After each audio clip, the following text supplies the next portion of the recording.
essa semana então com a ideia de bioenergética, tá certo? E podemos introduzir alguma coisa sobre o metabolismo. Mas, é claro, eu coloquei certo, olha o relógio, beleza? Algo sobre bioenergética e metabolismo, tá bem? Vamos colocar assim, papum. Energética e metabolismo. Bom, a gente já viu o seguinte, ó, o conceito fundamental da bioenergética me diz que você tem um processo em equilíbrio. Esse processo em equilíbrio é um processo que envolve eu pegar o reagente e converter esse reagente em produto num sistema termodinâmico de equilíbrio, tá certo? Então você pode exemplificar do jeito que você quiser. Então, por exemplo, vamos exemplificar aqui, né? Você pega uma glicose, pega uma molécula de glicose e transforma em equilíbrio essa molécula de glicose em lactato, ácido lático. Isso é um processo denominado basicamente de fermentação, tá?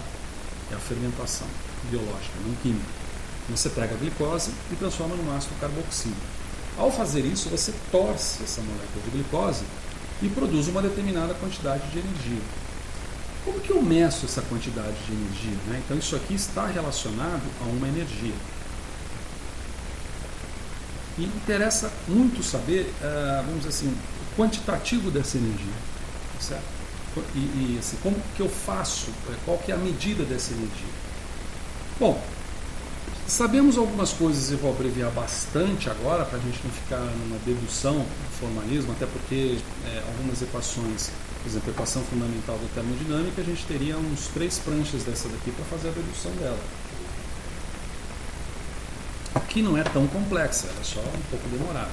Mas para o nosso objetivo aqui, ela não é tão prática. Tá bem? Então compensa. Eu teria que ter estudado antes também, senão eu ia chegar aqui e tentar fazer assim na raça, com a memória meio Alzheimer de alemão aqui, ia ser meio complicado. Mas vamos lá. Uma maneira de você medir quantidades aqui seria você definir. Vou fazer um paralelismo com o metabolismo, né? Já fizemos aí. Vamos para cá, o metabolismo. Então veja que a bioenergética está ligada à noção de equilíbrio e o metabolismo está ligado em processo de construção e desconstrução também. Tá certo? Ótimo. Veja, se a gente puxar aqui agora, vou puxar uma outra coisinha. Que nós observamos num determinado momento do nosso curso, que isso aqui pode muito bem ser definido como a quantidade de produtos sobre a quantidade de reagentes. Ou seja, se eu souber quanto eu tenho de glicose e de lactato, eu defino um parâmetro que pode ser um parâmetro útil, que é a constante de equilíbrio.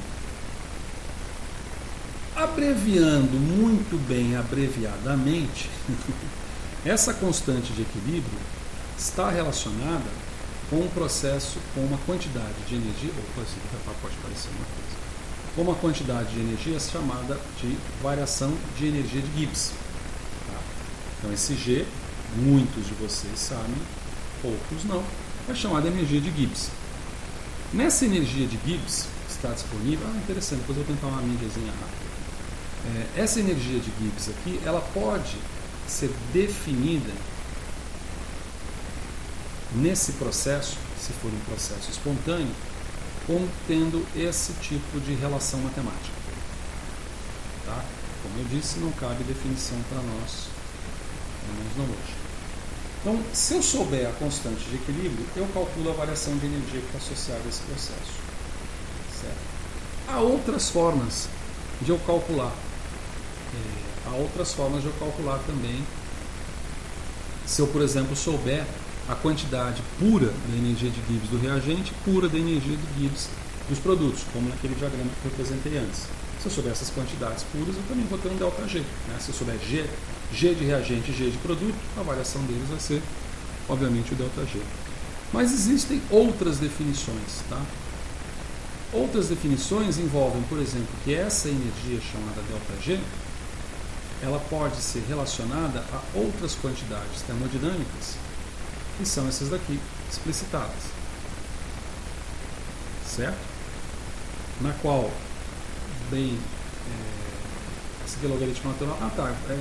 Vale a pena representar, nem todo mundo talvez saiba, né? Então R é a constante de gases, por ser constante tem um valor fixo, esse valor fixo depende da unidade, mas normalmente ela é representada como 8,31, acho que 4 joules grau mol. Tá? E T é a temperatura absoluta. Tá? T é a temperatura absoluta, portanto ela é dada em Gauss Kelvin. Né? Então, exemplo, se eu tenho 25 graus Celsius, isso aqui vai me corresponder a 298 graus Kelvin. Tá certo? E aqui eu tenho outras quantidades. Então eu tenho H, que vai ser igual a entalpia, e eu tenho S, que vai ser igual a entropia. Então, me perdoem os puristas, a gente está abreviando muito esse aspecto, porque interessa para nós um direcionamento aos aspectos bioquímicos disso. A entalpia pode ser colocada como energia total. Uma energia total do sistema. Tá? Tanto é total, né, você vê aqui, ó, tanto é total que essa variação vai ser igual a essa variação mais, matemática muito simples, essa outra. Né? Então, a variação de entalpia total é a variação total de energia do sistema. Aquela energia que pode ser útil, vamos representar aqui como G, seria energia de Gibbs. Essa era chamada de energia livre. Mas quando você define um aspecto qualitativo como livre, você tem que definir o contrário, aí fica complicado. Então, aí o PAC resolveu tirar esse Gibbs Free Energy e colocar só Gibbs Energy. Isso aqui é energia de Gibbs. Okay? Energia de Gibbs. E aqui você tem a entropia. Então a entropia seria uma energia não utilizada. É bem diferente você falar não utilizada de inútil. Inútil é porque não tem como usar. E não utilizada é porque não sei como fazê-lo. Né? Lembra da famosa frase estocar o vento? Então, se a gente conseguisse estocar o vento, e de repente poder seria transformar, apesar de que o vento é considerado não próprio, não sei se o vento é considerado uma forma de energia, mas a energia eólica advinda do vento, sim, porque você converte naquelas pás, aquela história toda. Né? Mas uma energia não utilizada seria entropia. E a energia de Gibbs seria considerada como energia utilizada.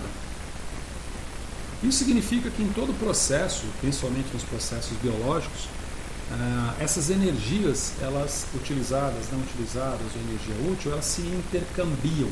Tá? Há uma troca. Isso depende de quantidades numéricas, a gente vai explorar um pouco dessas quantidades numéricas. Isso aqui a gente está falando de um trabalho que é considerado um trabalho químico. Isso que pode ser um trabalho químico, trabalho biológico, trabalho químico e trabalho biológico pode ser parecido. Você pode ter também um trabalho elétrico.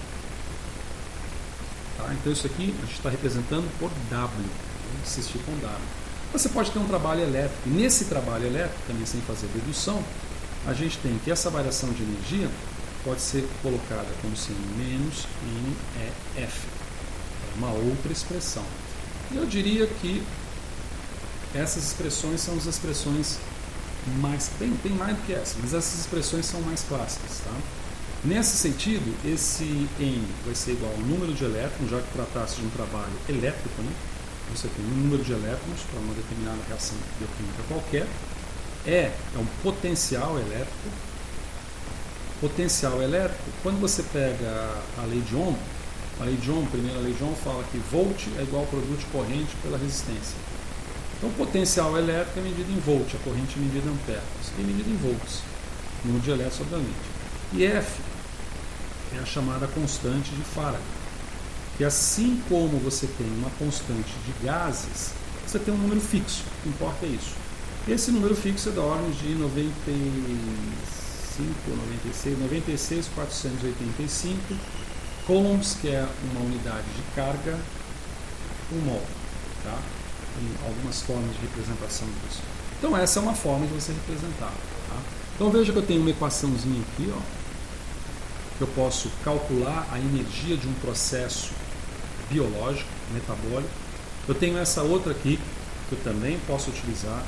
Se eu souber quantos elétrons participam do sistema, eu posso ter essa daqui, também. E posso até ter uma outra, que eu vou puxar para cá, ó, que diz o seguinte: que esse ΔG ele pode ser representado por um ΔG bolinha, que é chamado de padrão. Nossa bolinha representa um valor padrão. Padrão por quê? O que é o padrão? Esse padrão é um padrão que me diz que eu tenho um bar de pressão, quer dizer, mais ou menos um TM de pressão, um bar de pressão, e eu tenho a atividade unitária das espécies químicas. É um mol disso, um mol daquilo, um mol daquilo. Né? Tem uma atividade unitária das espécies químicas fundamentalmente. Em princípio, não se fala muito em pH, alguns autores colocam que você teria o pH igual a 1. Isso eu não sei, mas a pressão e a unidade molar, né, mol, é a unidade mais premente para isso, o padrão. Não interessa muito o padrão de um mol em sistemas biológicos. Em sistemas biológicos, nossa, estou olhando o relógio, em sistemas biológicos, um mol é coisa pra caramba.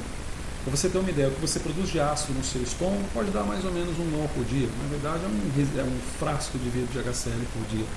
Mas as células trabalham com quantidades de micromol, nanomol, femtomol. São quantidades mínimas.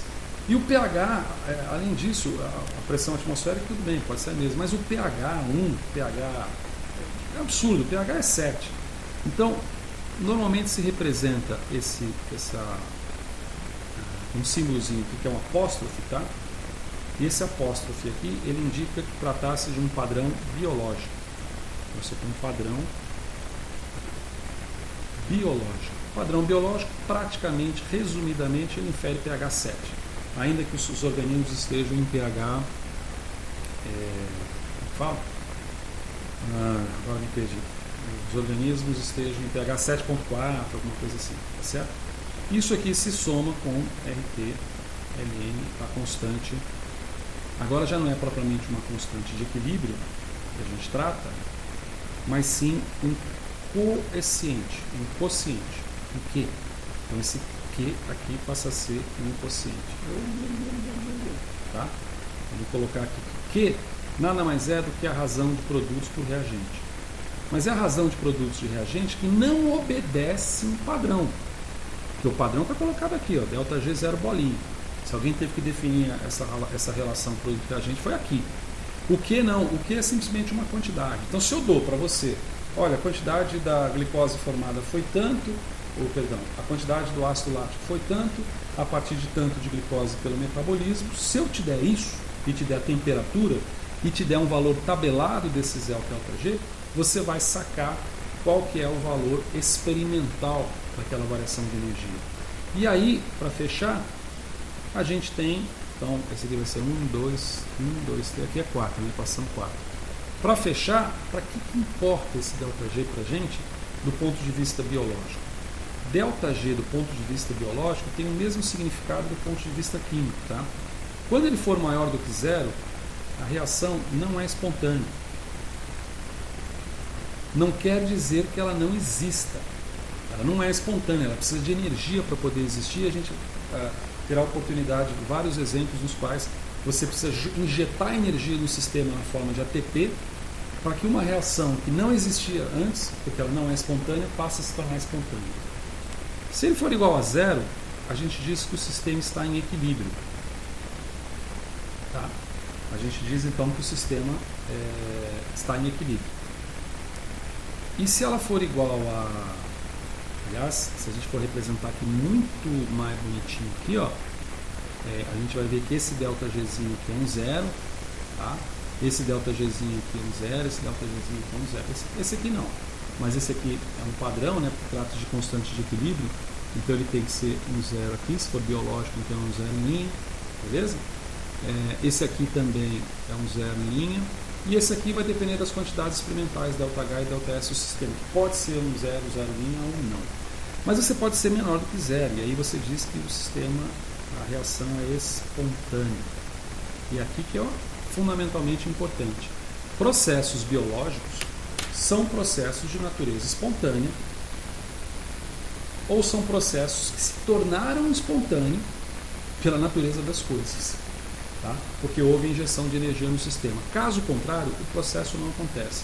Então, se você tiver uma reação química ou bioquímica que não seja espontânea e a ela não cabe injetar energia, não vai acontecer nunca aquela transformação química ou bioquímica, certo? E a gente tem processos assim, por exemplo, um organismo adulto humano não consegue transformar uma gordura chamada ácido graxo num açúcar. Até porque se a gente conseguisse transformar ácido graxo em açúcar, você faria uma posição assim de lótus, iria mentalizar com força e ia transformar a sua banha em açúcar para o sangue. E a gente não consegue fazer. E não há coisa que faça, ou situação, instrumentação, ferramental que consiga fazê-lo. Uma parte da gordura que é chamada glicerol, você já ouviu falar em triglicerol, triacilglicerol, triglicérido. Esse glicerol é um álcool que se transforma em açúcar e a gente pode aproveitar como energia. A parte da gordurinha sofre outros processos, tá bem? Então eu queria fechar, não sei se eu me delonguei muito, espero que não, eu queria fechar então essa segunda prancha e esse vídeo nesse tipo de distribuição, lembrando a vocês tratar-se de processos biológicos que agora a gente vai passar a exemplificar e jogar quantidades. Principalmente, as duas quantidades de maior importância biológica vão ser o ΔG e o ΔH. Lembrando que o ΔH é o todo e o ΔG é descontado daquilo que não é utilizado desse todo. Ok? Muito bem.